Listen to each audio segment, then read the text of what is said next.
तो गाइज मैं अभी जा रही हूँ गणेश जी के दर्शन करने। हमारी सोसाइटी में एक हफ्ते से बैठे हैं गणेश चतुर्थी के दिन से ही, तो अभी है। और कल मैं गई थी आरती में, आज भी जा रही हूँ। आज गणेश जी को 56 भोग लगेंगे, तो मैं 1 किलो लड्डू मंगा ली हूँ पहले से। तो अभी बच्चे सब नीचे चले गए हैं, पति जी भी नीचे गए हैं, और मैं अभी लड्डू लेके जा रही हूँ गणेश जी को। ये भोग अर्पण करूंगी और आरती लूंगी। तो आप सभी दर्शन कर लीजिए। गणेश भगवान जी सबके जिंदगी में सुख समृद्धि प्रदान करे, सब अपने अपने जीवन में मस्त रहे, खुश रहे, हंसते खेलते रहे। चलिए फिर चलते हैं दर्शन करने।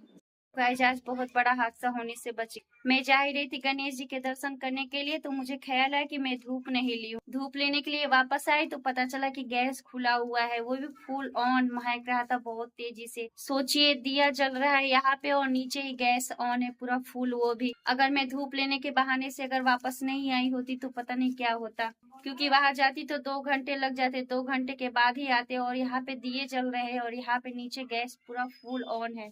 पता नहीं कैसे ऐसी गलती हो गई, मिस्टेक हो गया कि गैस पूरा फुल ऑन है। भगवान ने आज साफ साफ बचा लिया, नहीं तो फिर पता नहीं क्या होता। भगवान सबका भला करे, सब होता है उन्हीं की मर्जी से होता है। अगर धूप लेने के बहाने से नहीं वापस आई होती तो पता नहीं क्या आज होता। जय गणेश भगवान की। तो सर्वे धर्म प्रेमी भाई तथा बहनों ने नम्र विनंती, चौक में આવી જશું। આરતીનો સમય થઈ ગયેલ છે, તો સર્વે તથા બહેનોને નમ્ર વિનંતી।